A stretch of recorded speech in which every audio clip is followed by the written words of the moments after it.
चला तर मंडळी, मुलांच्या टिफिनसाठी खास काहीतरी बनवूया आणि असं जर करून दिलं ना तर मुलं मस्त खातील आणि ब्रेकफास्टला सुद्धा तुम्ही करू शकता. चला पटकन रेसिपीला इथे आपण आता सुरुवात करू. आता इथे अंडे घेतलेले आहे. मी 2 अंडे घेतले आणि मस्त त्याला फेटून घेतलेलं आहे. दोन्ही अंड्याला छान फेटून झाल्यानंतर त्याच्यासाठी कांदा, टोमॅटो, कोथिंबीर हे सुद्धा छान चिरून घ्यायचं, बारीक चिरून घ्यायचं आपल्याला आणि हिरवी मिरची. कढईमध्ये तेल टाकायचं आहे. तेल आपलं मस्त गरम होत आहे. तेल गरम झालं की मोहरी टाकायची. मोहरी टाकणं झाली की मग जिरं टाकायचं. मोहरी आणि जिरं मस्त तडतड होऊ द्यायचं. नंतर त्यामध्ये आपल्याला मिरची टाकायची आहे. हिरवी मिरची 2 हिरव्या मिरच्या घेतलेल्या आहे, बारीक चिरून घ्यायच्या, त्यासुद्धा टाकायच्या. कांदा टाकायचा. कांदा आपल्याला तेलावर छान परतून घ्यायचा आहे. कांदा आपला मस्त परतून झालेला आहे आणि मध्येच आपल्याला टमाटरसुद्धा टाकायचा आहे. त्याचा व्हिडिओ मिस झालेला आहे. मग बाकीचे जिन्नस टाकायचे, हळद टाकायची, थोडं तिखट टाकायचं, धने पावडर टाकायचं आणि मीठ टाकायचं. संपूर्ण आपल्याला मिक्स करून घ्यायचं आहे. थोडा टेस्टसाठी मी त्यामध्ये कोथिंबीर टाकलेला आहे.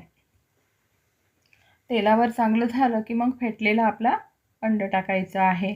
अंडं टाकल्यानंतर आपल्याला एकसारखं हलवून घ्यायचं आहे, म्हणजे मस्त घट्ट होऊ द्यायचं. घट्ट होईपर्यंत आपल्याला ही भुर्जी छान मोकळी करून घ्यायची आहे. आता पोळी घ्यायची आपल्याला.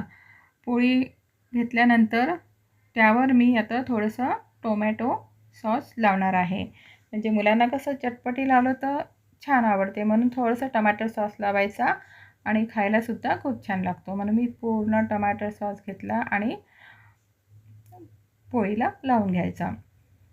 थोडाच लावायचा, जास्त लावायचा नाही. एका साईडला आपल्याला भुर्जी लावायची आहे आणि एक साईड तशीच राहू द्यायची, त्याला भुर्जी लावायची नाही.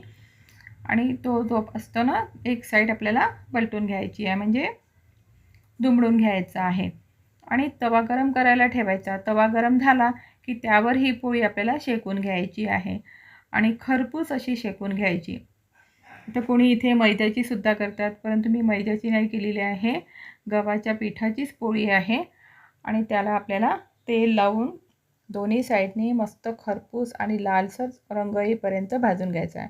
असा रंग येईपर्यंत आपल्याला भाजायचा आणि असा रंग आला की नंतर आपल्याला काढून घ्यायचं. आता तुम्ही याला काय म्हणता ते मला सांगा. मी तर अशा पद्धतीने मुलांना करून दिलेलं आहे आणि मुलांना कसं खायलासुद्धा सोपे जाईल. आणि आजचा व्हिडिओ तुम्हाला आवडला असेल, लाईक करा, शेअर करा आणि मस्त खा, आनंदी राहा. धन्यवाद.